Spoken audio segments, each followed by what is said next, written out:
यह कथा उस समय की है जब भारतवर्ष में अनेक राजाओं के छोटे-छोटे राज्य हुआ करते थे। हर राज्य की अपनी परंपरा, संस्कृति और विशेषता थी। ये कहानी अभयनगर और कांचपुर जैसे दो महान राज्यों की है, जहां वीरता, धर्म, प्रेम और त्याग की अनूठी मिसालें स्थापित हुईं। राजा धीर प्रताप अभयनगर के प्रसिद्ध और लोकप्रिय राजा थे। उनका शासन प्रजा के लिए एक स्वर्ण युग था। न्याय, व्यवस्था और समृद्धि उनकी पहचान थी। उनके चार पुत्र थे। राजकुमार विक्रम, युद्ध कला में निपुण राजकुमार समर, राजनीति और रणनीति के झाता राजकुमार युवराज, विद्वान और नीति शास्त्री राजकुमार आदित्य, सबसे छोटा पर सबसे करुणामयी और शांत स्वभाव वाला राजा अब वृद्ध हो चले थे। उन्हें चिंता थी कि उनके पश्चात राज्य किसके हाथ में दिया जाए। यह निर्णय आसान नहीं था, क्योंकि चारों ही अपने क्षेत्र में श्रेष्ठ थे। लेकिन आदित्य में कुछ खास था। सेवा, त्याग और सत्य के प्रति अगाध निष्ठा। राजा धीर प्रताप ने अपने मंत्रियों और राजपुरोहितों को बुलाया। उन्होंने पूछा, हमारे पश्चात राज्य की बागडोर किसके हाथ सौंपनी चाहिए? राजपुरोहित बोले, महाराज, परंपरा के अनुसार सबसे बड़े पुत्र को राज्य दिया जाना चाहिए। मंत्री भुवनेश बोले, परंतु योग्यतानुसार निर्णय लेना चाहिए। राज्य को वही संभाले जो सबसे अधिक धर्मपरायण, नीतिज्ञ और साहसी हो। राजा ने कहा, तो हम एक चुनौती रखेंगे। जो कांचपुर की अभिशप्त राजकुमारी वैदेही को मुक्त करेगा, वही राज्य का उत्तराधिकारी बनेगा। कांचपुर की कहानी सुनकर सभी दरबारी चकित रह गए। राजपुरोहित ने कहा, महाराज, यह एक कठिन कार्य है, क्योंकि वैदेही एक अभिशप्त गुफा में कांच की तलवार द्वारा बंधी हुई है और उसकी रक्षा अंधकाराचार्य नामक एक साधक करता है। राजा ने राजसभा में चारों राजकुमारों को बुलाया और उन्हें इस चुनौती के बारे में बताया। राजकुमार विक्रम बोले, पिताश्री, हम सभी आदित्य को ही इस कार्य के योग्य मानते हैं। हम सब उसके निर्णय का समर्थन करते हैं। समर और युवराज ने भी सहमति में सिर हिलाया। आदित्य ने विनम्रता से कहा, पिताश्री, मैं यह कार्य राज्य के लिए नहीं, पर एक पीड़ित राजकुमारी के सम्मान और मुक्ति के लिए करूंगा। राजा और रानी ने उसे गले लगाया और आशीर्वाद दिया। रानी ने बताया, तुम्हारे नाना आर्षि अच्युतानंद अब एक सन्यासी बन चुके हैं। वे ही तुम्हें मार्ग दिखाएंगे। अगली सुबह आदित्य अपने घोड़े पर सवार होकर दिगंत पर्वत की ओर निकल पड़ा। यह पर्वत बहुत ही दुर्गम था और वहां तक पहुंचने के लिए घने जंगलों, ऊंची चट्टानों और जंगली जानवरों से भरे रास्तों को पार करना होता था। 3 दिन की कठिन यात्रा के बाद वह एक झील के किनारे पहुंचा, जहां उसे पहली बार एक बूढ़ा लकड़हारा मिला। आदित्य ने उसे प्रणाम किया। वह लकड़हारा मुस्कुराया और बोला, तू वह युवक है जो आर्षि अच्युतानंद को ढूंढ रहा है। आदित्य चौंका, आपको कैसे झात हुआ? मैं ही वह ऋषि हूं, कहते हुए लकड़हारा अपनी दाढ़ी से जटा खोलता है। आर्षि बोले, वत्स, सबसे पहले तुम्हें श्रम की महिमा समझनी होगी। लकड़ियां काटो, बाजार में बेचो और उससे माला खरीदो। किसी से सहायता मत लेना। आदित्य ने दिन भर पसीना बहाया। उसके हाथों में छाले पड़ गए। किसी ने उसकी लकड़ियां नहीं खरीदी। अंत में एक बूढ़ी औरत आई जिसने माला के बदले लकड़ियां मांगी।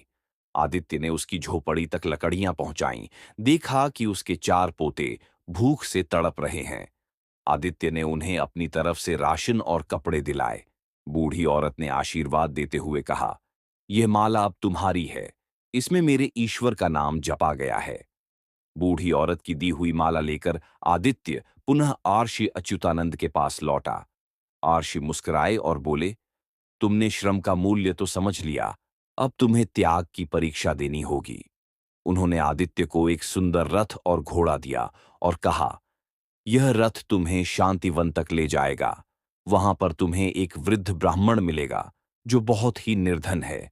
तुम उसे यह रथ सौंप दो और फिर पैदल ही लौट आओ। आदित्य ने बिना एक शब्द कहे वैसा ही किया। वृद्ध ब्राह्मण ने मना किया, लेकिन आदित्य ने कहा, यह रथ अब आपका है, क्योंकि मेरे लिए सबसे बड़ा रथ वह है जो मुझे सच्चाई की राह पर ले जाए। जब आदित्य लौट कर आया तो आर्षि बोले, तुमने त्याग का सही अर्थ जाना है। अब तीसरी और अंतिम परीक्षा के लिए तैयार हो जाओ। आर्षि अच्युतानंद ने एक शांत स्वर में कहा, आदित्य, अब तुम्हारी अंतिम परीक्षा है, विवेक। तुम्हें एक ऐसे निर्णय का सामना करना होगा जहां तुम्हारा मन और धर्म टकराएंगे। उन्होंने एक काला रूमाल आदित्य को थमाया और बोले, इस रूमाल को लेकर तुम्हें पश्चिम दिशा में स्थित मौनगिरी पर्वत की चोटी पर जाना है। वहां एक गुफा है जिसमें 3 दरवाजे हैं।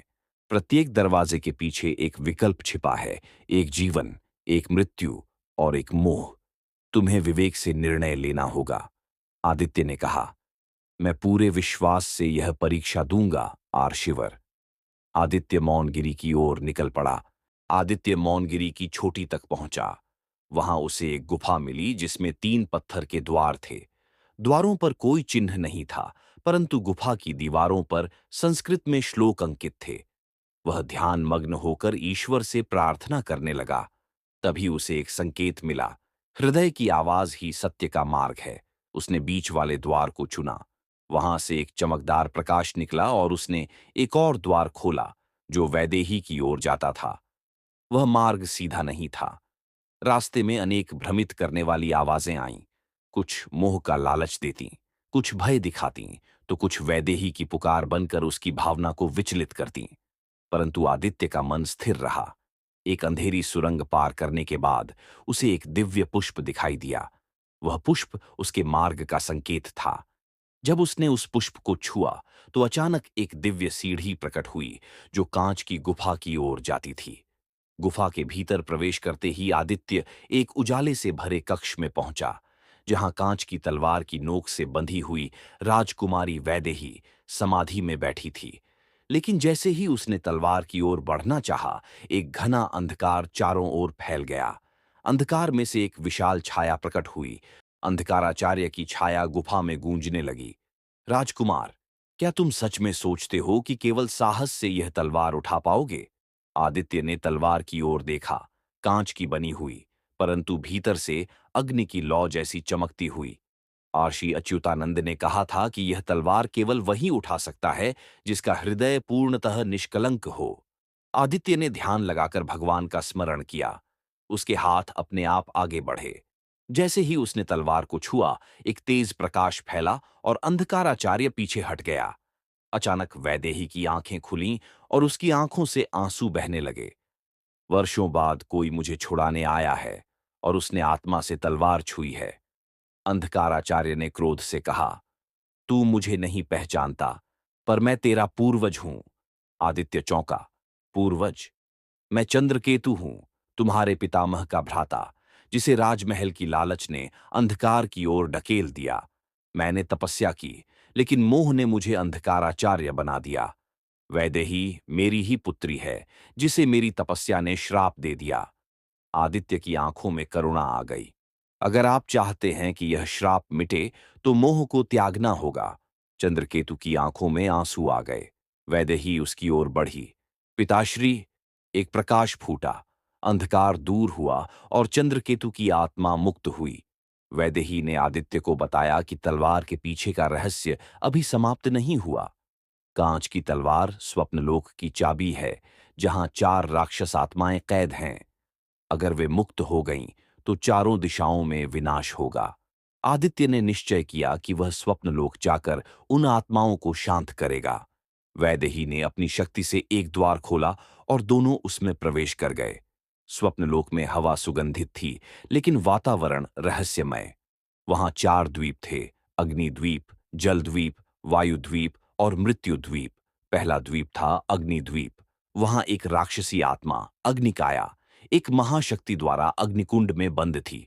वह हर आगंतुक की आत्मा पढ़ लेती और उसे भ्रमित करती। आदित्य ने मंत्रों से अपनी आत्मा की रक्षा की। अग्निकाया ने उसे उसके सबसे बड़े भय, अपने भाइयों के मृत्यु दृश्य दिखाए। पर आदित्य डिगा नहीं। उसने कहा, यदि मेरी सच्चाई में बल है, तो तू शांत हो जा। अग्निकाया शांत हुई और उसने एक अंगूठी दी। यह अग्नि की मुहर है, आगे के द्वीपों के लिए। जलद्वीप में प्रवेश करते ही सब कुछ जल में समाया हुआ था। महल, पेड़, आवाजें। यहां जलवना नाम की आत्मा थी, जो प्रेम का रूप धारण करके मन को मोहित कर लेती थी। वह वैदेही का रूप धारण करके आदित्य से बोली, यही तुम्हारा सत्य है, मेरे साथ यही रहो। आदित्य ने अपनी तलवार जमीन में गाड़ दी और कहा, यदि यह छल है तो मेरी तलवार इसे काटेगी। तलवार से जल का भ्रम टूट गया और जलवना विलीन हो गई। आदित्य को दूसरा चिन्ह, जल की बूंद प्राप्त हुई। वायुद्वीप में हवा इतनी तीव्र थी कि सांस लेना कठिन था।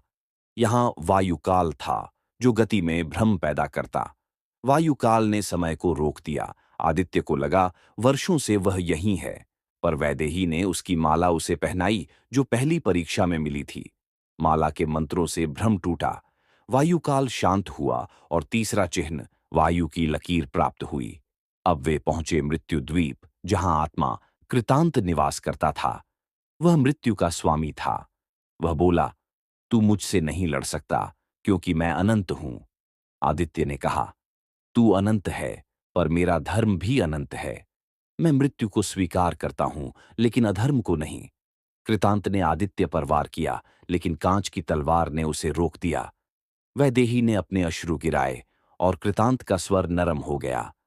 तुम दोनों ने मृत्यु को भी प्रेम से पराजित किया।